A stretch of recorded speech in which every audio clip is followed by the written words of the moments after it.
എൻ്റെ പേര് ധന്യ. വയനാട് നിന്നാണ് വരുന്നത്. ഞാൻ കഴിഞ്ഞ സെപ്റ്റംബർ 10-ാം തീയതിയാണ് ആദ്യമായിട്ട് ഉടമ്പടി എടുക്കുന്നത്.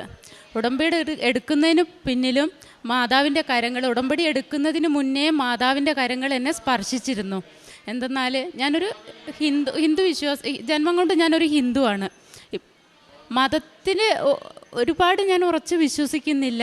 എൻ്റെ ജീവിത സാഹചര്യങ്ങൾ വന്ന് എന്നെ ഒരു മാതാവിലേക്ക് അടുപ്പിക്കുന്ന രൂപത്തിലേക്ക് എന്നെ എത്തിക്കുകയാണ് ചെയ്തത്. അപ്പം ഞാൻ ആദ്യമായിട്ട് കൃപാസനം എന്നുള്ളൊരു ബോർഡുകൾ പലയിടത്തും ഞാൻ കാണുമായിരുന്നു. അപ്പോഴൊന്നും എനിക്ക് എന്താണിതെന്നുള്ളത് എനിക്ക് അറിയില്ലായിരുന്നു. അങ്ങനെ ഇരിക്കുമ്പോഴും ഒരു ദിവസം വീട്ടിൽ എന്നെ ഒരു പണിക്കൊക്കെ സഹായിക്കാൻ വരുന്നൊരു ചേട്ടൻ വന്ന്, അപ്പോൾ അവർ ഒരു കൃപാസനത്തിൻ്റെ പത്രം വീട്ടിലവിടെ കൊണ്ടിട്ടു. അപ്പം ആ ചേട്ടൻ പോയി കഴിഞ്ഞപ്പോഴും ഞാൻ ആ പത്രം എടുത്ത് വായിച്ച് കഴിഞ്ഞപ്പോൾ അതിൽ സാക്ഷ്യങ്ങൾ കണ്ടു. അപ്പോൾ എനിക്ക് കുറച്ച് ബാധ്യതകളും സാമ്പത്തികമായിട്ടുള്ളൊരു സ്ഥലത്തിൻ്റെ ഒരു ബാധ്യതയും കാര്യങ്ങളൊക്കെ ഉണ്ടായിരുന്നു. അപ്പം ഞാനിങ്ങനെ സാക്ഷ്യം വായിച്ചു കഴിഞ്ഞപ്പോൾ അതിൻ്റെ പുറകിലെ യൂട്യൂബ് ചാനലിൻ്റെ അഡ്രസ്സ് കണ്ട് അതിൽ കയറി നോക്കിയപ്പോൾ ഒത്തിരി സാക്ഷ്യങ്ങൾ ഞാൻ അന്ന് ആദ്യമായിട്ട് കാണുകയാണ്. അപ്പോൾ അതിൽ ഒരുപാട് പേര് എഴുതിയിരിക്കുന്നുണ്ട് ഇവിടുത്തെ ഉടമ്പടി വസ്തുക്കൾ. അപ്പോൾ ഉപ്പ് ഉപയോഗിച്ച് സ്ഥലത്ത് കൊണ്ടിട്ടിട്ട് അതിൻ്റെ കടബാധ്യതകൾ തീർന്നതും അങ്ങനെയുള്ള കാര്യങ്ങളൊക്കെ. അപ്പോൾ എൻ്റെ മനസ്സിൽ ഇങ്ങനെ ഒരു ചിന്ത വന്നു, എനിക്കൊരിത്തിരി ഉപ്പ് കിട്ടിയിരുന്നെങ്കിൽ എൻ്റെ വീട്ടിൽ കൊണ്ടിടായിരുന്നു. ഞാൻ ഇപ്പം താമസിക്കുന്ന വേറൊരു വീട്ടിലാണ്. അപ്പം എൻ്റെ ആ വീട് അടഞ്ഞു കിടക്കുക, ബാധ്യതയുള്ള വീട്. അപ്പോൾ ആ വീട്ടിൽ എനിക്കൊരിത്തിരി ഉപ്പ് കൊണ്ടിട്ടാൽ എൻ്റെ ആ ജപ്തി ഭീഷണി വന്നിരിക്കുകയാണ്. അപ്പോൾ ജപ്തി മാറി കിട്ടുമായിരിക്കും ഞാനിങ്ങനെ പ്രാർത്ഥിക്കുക. അങ്ങനെ ഞാൻ ആ ചേട്ടനെ തന്നെ ഒന്നുകൂടെ വിളിച്ചു, ചേട്ടാ എനിക്കൊരു ഇത്തിരി ഉപ്പ് കൊണ്ടുതരാമോ എന്ന് ചോദിച്ചു. എനിക്കിങ്ങനെ ഒരു വിഷയമുണ്ട്, അവിടെ ഇടാനാന്ന് പറഞ്ഞു. അപ്പോൾ എന്നോട് പറഞ്ഞു, മോളെ അതൊന്ന് നോക്കട്ടെ, ഉപ്പ് ഉണ്ടെങ്കിൽ ഞാൻ കൊണ്ടുതരാമെന്ന് പറഞ്ഞു. പിന്നെ ചേട്ടനൊന്നും പറഞ്ഞില്ല. അപ്പം ഞാൻ വിചാരിച്ചു ഇനി കിട്ടൂലായിരിക്കും. അപ്പം ഞാൻ ആ യൂട്യൂബ് ചാനലിൽ കയറിയപ്പോൾ ഓൺലൈൻ ഉടമ്പടി ഇങ്ങനെ എടുക്കുന്നതെന്ന് കണ്ടു. ആ ഓൺലൈൻ ഉടമ്പടി ഞാൻ എടുത്തു. ആ പ്രെയർ ഞാൻ ഡൗൺലോഡ് ചെയ്ത് ഈ പ്രെയർ ഞാനങ്ങ് ചൊല്ലാൻ തുടങ്ങിയ ദിവസവും അപ്പോഴാണ് കാണുന്ന ക്യാൻഡിൽ ലൈറ്റ് പ്രെയർ ഉണ്ട് എന്ന്. അപ്പോൾ അതും ഞാൻ എടുത്തു. എനിക്ക് കാരണം അറിയില്ല എന്താ ചെയ്യേണ്ടത്, കാരണം ഈ ഒരു രീതിയിലുള്ള പ്രാർത്ഥന എനിക്കറിയില്ലായിരുന്നു. അങ്ങനെ ഞാൻ ക്യാൻഡിൽ ലൈറ്റ് പ്രെയറും ചെയ്തു, ഈ പ്രാർത്ഥന ദിവസവും ചെയ്തു. അങ്ങനെ ഇരിക്കുമ്പോൾ എനിക്കിങ്ങോട്ട് വരണം തോന്നി. എനിക്ക് ഇത്തിരി ഉപ്പ് കിട്ടണം എന്നുള്ളതാണ് എൻ്റെ ഉദ്ദേശം.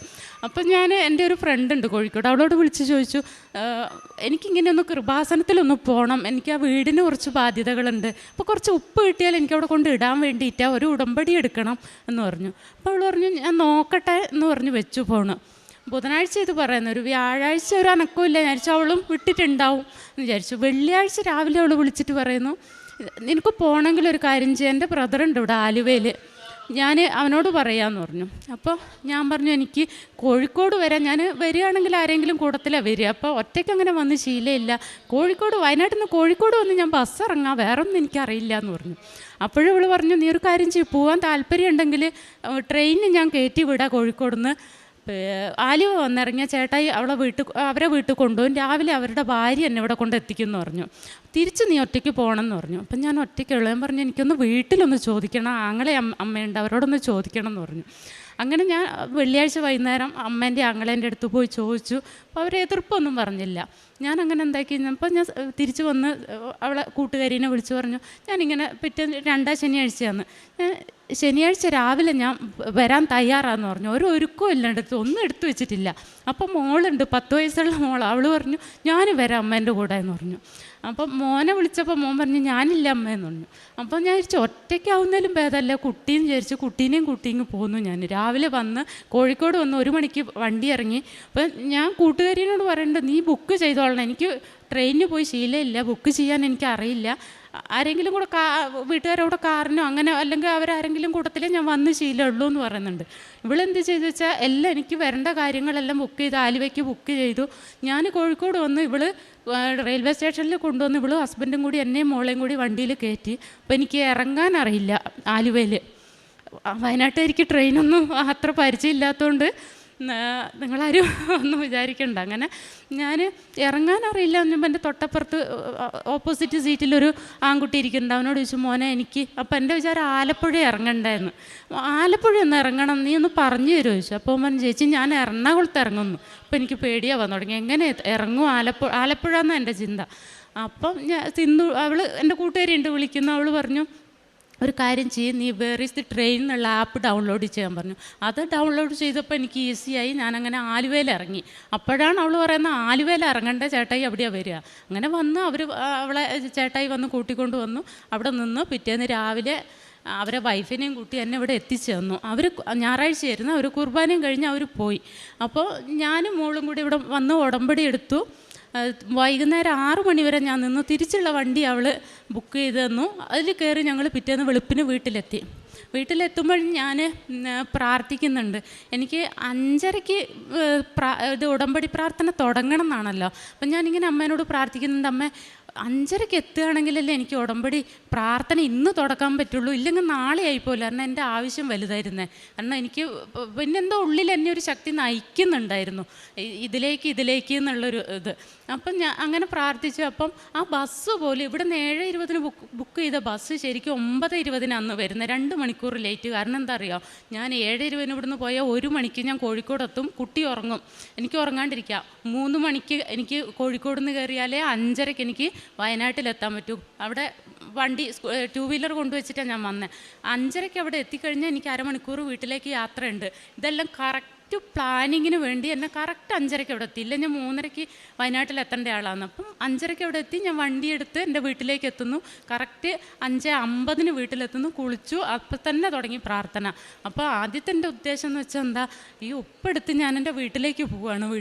അവിടെ ആ ജപ്തിയുള്ള വീട്ടിൽ കൊണ്ട് ഇട്ടു ഞാൻ. അപ്പം ഇവിടേക്ക് വരുന്ന ആ വെള്ളിയാഴ്ചയാണ് എന്നെ റീജിയണൽ ഓഫീസിൽ നിന്ന്, SBIൻ്റെ റീജിയണൽ ഓഫീസിൽ നിന്ന് വിളിച്ചിട്ട് പറയുന്നത്, നിങ്ങൾ ബാങ്കിൽ വരണം തിങ്കളാഴ്ചയാണ്. ഞാൻ പറഞ്ഞു എനിക്ക് തിങ്കളാഴ്ച ലീവ് കിട്ടൂല, വരാൻ ഞാൻ ബുധനാഴ്ച വരാമെന്നും പറഞ്ഞിട്ട് ഞാൻ നേരെ ഉടമ്പടി എടുക്കാൻ ഇങ്ങോട്ടാണ് വന്നത്. അപ്പോൾ അതും കഴിഞ്ഞ് ഞാൻ ബുധനാഴ്ച ദിവസം ഞാൻ ബാങ്കിൽ ചെന്നപ്പം 10.5 ലക്ഷം രൂപ ഹസ്ബൻഡ് ലോൺ എടുത്തതാണ്. അപ്പോൾ ഹസ്ബൻഡ് ലോൺ എടുത്ത് 4-5 വർഷം കഴിഞ്ഞപ്പോൾ ഹസ്ബൻഡ് മരിച്ചു. ഇപ്പോൾ 7 വർഷമായി. അത് 16 ലക്ഷം പലിശയായിരിക്കുകയാണ്. അപ്പോൾ ഇത്രയും പൈസ എന്നെ കൊണ്ട് ഇപ്പോൾ അടയ്ക്കാനാവില്ല. ഞാൻ വേറെ ഒരു വീട് എനിക്ക് മാറി താമസിക്കേണ്ടി വന്നു. അങ്ങനെ ഒരു വേറെ വീട് സ്ഥലം ആക്കേണ്ടി വന്നതുകൊണ്ട് ഈ ഒരു പൈസ എന്ന് പറഞ്ഞാൽ എനിക്കിപ്പോൾ ബാധ്യതയാണ്. 16 ലക്ഷം എനിക്ക് അടയ്ക്കാനാവില്ല. അപ്പം ബാങ്കിൽ പറഞ്ഞപ്പോൾ അവർ പറഞ്ഞു, നിങ്ങളൊരു കാര്യം ചെയ്തോ, 10.5 മുതലുണ്ട്, അതിൽ കുറയ്ക്കില്ല ഞങ്ങൾ. പലിശ അടക്കം നിങ്ങൾ ലീഗൽ ചാർജസ് അടക്കം നിങ്ങൾ 12 രൂപ അടയ്ക്കണം എന്ന് പറഞ്ഞു. അപ്പം ഞാനിങ്ങനെ ബുധനാഴ്ച ബാങ്കിൽ ചെന്ന് ഞാനും ആങ്ങളെയും കൂടി ചെന്ന് ഇങ്ങനെ NPA മാനേജറുടെ അടുത്ത് ഞാൻ പറയുകയാണ്, എനിക്ക് 12 ലക്ഷമൊന്നും എനിക്ക് അടയ്ക്കാനാവില്ല. അത്രയും പൈസയൊന്നും എനിക്ക് ലോൺ എടുക്കുകയെന്ന് വെച്ചാൽ നമുക്ക് അടയ്ക്കാൻ പറ്റുന്നതല്ലേ ലോൺ എടുക്കാൻ പറ്റുള്ളൂ, എനിക്ക് പറ്റൂല എത്രയൊന്നും പറഞ്ഞു. അപ്പോൾ അങ്ങനെ ഇവർ തർക്കിക്കുക, നിങ്ങൾ അടച്ചേ പറ്റും, മുതലിൽ കുറയ്ക്കാൻ പറ്റൂല, ലീഗൽ ചാർജസും കുറയ്ക്കൂല. ഞാൻ ഈ കാശ് രൂപ ഇവിടുന്ന് പോയപ്പോൾ ഇതൊക്കെ സാക്ഷ്യത്ത് കണ്ടിട്ടേട്ടോ ഞാൻ അറിയുന്നത്. കാശ് രൂപ അന്നോട്ട് എൻ്റെ ദേഹത്ത് ഉണ്ടാവും എപ്പോഴും. അങ്ങനെ എന്നോട് പറഞ്ഞു, ചീഫ് മാനേജറെ കാണാം, അദ്ദേഹത്തിന് മാത്രമേ ഇതിലൊരു തീരുമാനം എടുക്കാൻ പറ്റുമെന്ന് പറഞ്ഞു. അങ്ങനെ ഞാനും അനിയനും ഈ NPA മാനേജറും കൂടി ചീഫ് മാനേജറെ അടുത്ത് ചെന്നു. അവിടെ ചെന്ന് അപ്പോൾ സാറ് എന്ത് ചെയ്താലും അടുക്കൂല, കാരണം ഇതിലും കുറച്ചുകൂടി റഫായിട്ടാണ് എന്നോട് പെരുമാറുന്നത്. നിങ്ങളത് അടച്ചേ പറ്റുള്ളൂ എന്ന് പറഞ്ഞു. അപ്പം ഞാൻ പറഞ്ഞു, സാറേ എനിക്ക് ഈ 12 ലക്ഷമൊന്നും എനിക്ക് അടയ്ക്കാൻ പറ്റില്ല സാറേ എന്ന് പറഞ്ഞു. അപ്പോൾ ഇയാൾ പറഞ്ഞു, ഇത് നിങ്ങൾ എടുത്ത പൈസയെ നിങ്ങൾ അടയ്ക്കണം എന്ന് പറഞ്ഞു. അപ്പം ഞാൻ ഇങ്ങനെ പ്രാർത്ഥിക്കുകയാണ്, മാതാവേ എനിക്കിത് കുറച്ച് തരാൻ പോകുന്നില്ല, എന്തെങ്കിലും ഒരു കനിവുണ്ടെങ്കിൽ, എനിക്ക് ഈ പൈസ അടയ്ക്കാൻ പറ്റില്ല, എന്തെങ്കിലും ഒരു കനിവുണ്ടെങ്കിൽ ഇത് ഒന്ന് കുറച്ച് തരണം. ആ മാനേജർക്ക് എന്താ തോന്നുന്നതെന്ന് വെച്ചാൽ അമ്മേൻ്റെ ഇഷ്ടം പോലെ തോന്നണം എന്നാണ് ഞാൻ പ്രാർത്ഥിക്കുന്നത്. അപ്പം എൻ്റെ ഉള്ളിൽ നിന്നൊരു സ്വരം ഇങ്ങനെ വന്നു, 8 എന്നുള്ളൊരിത്. അപ്പോൾ ഞാൻ കണ്ണ് നിറയുന്നുണ്ട്, പിടിച്ചിരുന്നു. അപ്പോൾ ആ മാനേജർ എന്നെ ഒന്ന് നോക്കി, ഒറ്റ പറച്ചില്ല, നിങ്ങൾ 8 ലക്ഷം രൂപ അടയ്ക്കണം, ലീഗൽ ചാർജസും അടയ്ക്കണമെന്ന് പറഞ്ഞു. അപ്പം എനിക്കും അനിയനും പിന്നെ തിരിച്ചൊന്നും ഇനി ഇതിൽ കുറഞ്ഞ് ചോദിക്കാനില്ല അവരോട്. അപ്പോൾ മുതലിലാണ് കുറയ്ക്കുന്നത്. NPA മാനേജർ പറയുന്നുണ്ട്, സാറേ ഇത് മുതലിൽ കുറച്ചാൽ നമ്മൾ ചെന്നൈയിൽ നിന്ന് മറുപടി കൊടുക്കേണ്ടി വരും. അപ്പം ഞാനിങ്ങനെ പ്രാർത്ഥിക്കുന്നുണ്ട്, ഒരു അടയാളം കൂടി അമ്മ തരുമെന്ന് പറയുന്നുണ്ട്. അമ്മ എന്തെങ്കിലും ഒരു അടയാളം എനിക്ക് അമ്മ കുറച്ച് തന്നതാണെന്നുള്ളത് വേണമെന്ന്. അപ്പോൾ ഈ മാനേജർ പറയാണ്, ഇവർ മുതൽ കുറയ്ക്കുന്നത് എൻ്റെ ഉത്തരവാദിത്വത്തിലാണ്, ഞാൻ പറഞ്ഞോളും മറുപടി എന്ന് പറഞ്ഞു. അപ്പോൾ എനിക്ക് പൂർണ്ണമായിട്ടും ബോധ്യം ഇത് അമ്മയായിരിക്കാം ഇതിൽ ഇടപെട്ടെന്നുള്ളതൊരു ബോധ്യം വന്നു. അങ്ങനെ അത് പറഞ്ഞ് ഫിക്സ് ചെയ്ത് ഒരാഴ്ച കൊണ്ട് പൈസ അടയ്ക്കണം എന്ന് പറയുകയാണ്. ഞാൻ പിന്നെയും തിരിച്ചു വന്ന് പ്രാർത്ഥന തുടങ്ങി. ഇടയ്ക്ക് കരച്ചിലും വരും, കാരണം സഹായിക്കാനുള്ളത് എല്ലാവരുടെ അടുത്തും സാമ്പത്തികം ഉണ്ടാവണം എന്നില്ലല്ലോ. ലോൺ ഇത്രയൊന്നും പൈസ ലോൺ എടുത്ത് എനിക്ക് തിരിച്ചടവ് ബുദ്ധിമുട്ടാണ്. അങ്ങനെ ഇരിക്കുമ്പോൾ അമ്മേനോട് പറയുന്നുണ്ട്, എന്തായാലും അവർ ഒരു എമൗണ്ട് പറഞ്ഞു. എൻ്റെ ഉള്ളിലൊരു ചിന്ത വന്നിട്ടുണ്ട്, ഒക്ടോബർ 8 എന്നുള്ളൊരു തീയതി എൻ്റെ ഉള്ളിൽ വന്ന്, അമ്മ ഒക്ടോബർ 8-നുള്ളിൽ എനിക്ക് പൈസ അടയ്ക്കാൻ പറ്റണം എന്ന് പറഞ്ഞു. എനിക്കിനി ബാങ്കുകാർ വിളിക്കുമ്പോൾ എനിക്കൊരു നാണം കെടാൻ വയ്യ. കാരണം ജപ്തി കാര്യങ്ങളെന്ന് അവർ കുറേയൊക്കെ ഭീഷണിപ്പെടുത്തുന്നതാണ്, എന്നാലും നമുക്കൊരു മാനസികമായിട്ട് ഇവരോട് പറഞ്ഞു നിൽക്കാനൊരു ഇത് വേണമല്ലോ. അപ്പോൾ അങ്ങനെ പ്രാർത്ഥിക്കുന്നുണ്ട്. അപ്പം 7-ാം തീയതി ആയി, പൈസ ആവുന്നില്ല. അങ്ങനെ 8-ാം തീയതി ആയി, എൻ്റെ കയ്യിലുണ്ടല്ലോ 8-ാം തീയതി ആകുമ്പോഴത്തേക്ക് ഈ അടയ്ക്കേണ്ട പൈസ റെഡിയായി. പലരും തിരിച്ചു കൊടുക്കേണ്ട പൈസയാണ് എങ്കിൽ കൂടിയും 8-ാം തീയതി എനിക്ക് പൈസ റെഡിയായി. അപ്പോൾ പൈസ റെഡിയായി ഒരു 8 എന്ന് പറഞ്ഞ് ഞാൻ വിചാരിക്കുന്ന വക്കീൽ ചാർജസ് അടക്കം ഒരു 8.5 വേണ്ടി വരും. പക്ഷേ എൻ്റെ കയ്യിൽ 9,20,000 രൂപ റെഡിയായി. ബാങ്കിൽ ചെന്ന് പിറ്റേന്ന് അന്വേഷിച്ച് നോക്കുമ്പോൾ ഞാൻ ഇരിക്കുന്ന കുറച്ചധികം ഉണ്ടാവും, ഇത്രയും പൈസ എൻ്റെ കയ്യിലുണ്ടല്ലോ. ബാങ്കിൽ ചെന്ന് ചോദിക്കുമ്പോൾ പറയാം മുതൽ 8 ലക്ഷം ഉണ്ട്, ലീഗൽ ചാർജസ് 1,20,000 രൂപയുണ്ട് എന്ന്. അങ്ങനെ ആ കറക്റ്റ് പൈസ തലേന്ന് തന്നെ എൻ്റെ കയ്യിൽ എനിക്ക് ഏർപ്പെടുത്തി തരുന്ന രീതിയിൽ അമ്മ ഇടപെട്ടത്. അപ്പോൾ ഒരാഗ്രഹം കൂടി എനിക്കുണ്ടായിരുന്നു, അതിൻ്റെ ഒരു ആധാരം തിരിച്ചെടുത്ത് ഇവിടെ കൊണ്ടുവരണം എന്ന്. അത് 2 ദിവസമായതുകൊണ്ട് ബാങ്കിന് ചെയ്തു തരാൻ സാധിച്ചിട്ടില്ല. എങ്കിലും ലോണ് ക്ലോസ് ചെയ്തു. പിന്നെ എൻ്റെ അനുഭവങ്ങൾ ഇത് അറിയുന്ന ഒരു 2-3 പേരുണ്ട്, അവരെയും കൂടി കൊണ്ടുവന്ന് ഞാനിപ്പോൾ ഇന്ന് അവർ ഉടമ്പടി എടുത്തിട്ടുണ്ട്.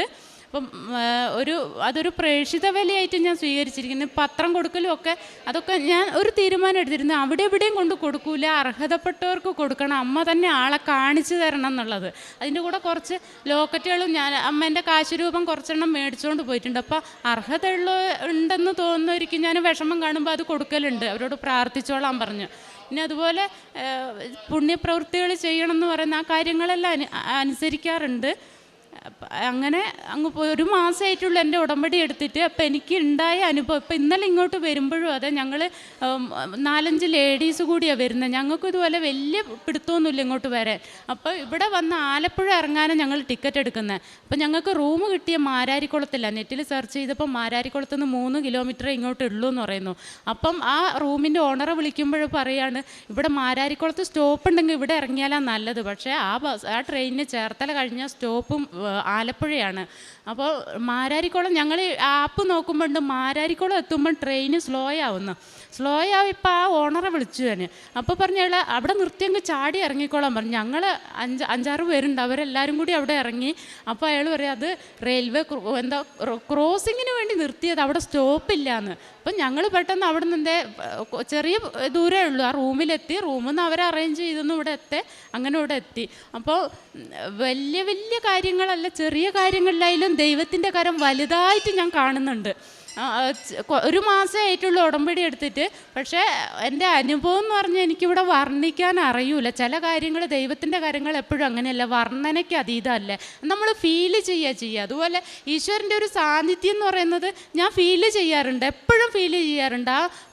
ആ പ്രാർത്ഥന കാണാണ്ട് പഠിക്കാൻ എനിക്ക് ആദ്യമൊക്കെ ബുദ്ധിമുട്ടാണ്. പക്ഷേ എപ്പോഴും ഓട്ടോമാറ്റിക്കലി ഞാനതങ്ങ് പഠിച്ചത് ചൊല്ലി ആ നിയോഗത്തിൻ്റെ സ്ഥാനം എത്തുമ്പം എനിക്ക് ആ കാര്യം എന്താണോ ഞാൻ ഉദ്ദേശിക്കുന്നത് നടക്കുന്നുണ്ട്. അപ്പോൾ ഈശ്വരൻ എന്ന് പറയുന്ന ഒരു ശക്തിയാണെന്നാണ് എൻ്റെ വിശ്വാസം. അപ്പോൾ ആ ശക്തിയായിട്ട് തന്നെ എന്നിലേക്ക് പ്രവഹിക്കുന്നുണ്ട്. അപ്പോൾ പരിശുദ്ധ അമ്മയ്ക്ക് എന്നെ ഇവിടെ എത്തിച്ചതാണ്. ഞാൻ ഒരിക്കലും ഇവിടെ എത്തപ്പെടേണ്ട ഒരാളല്ല, പക്ഷെ എന്നെ ഇവിടെ എത്തിച്ചു.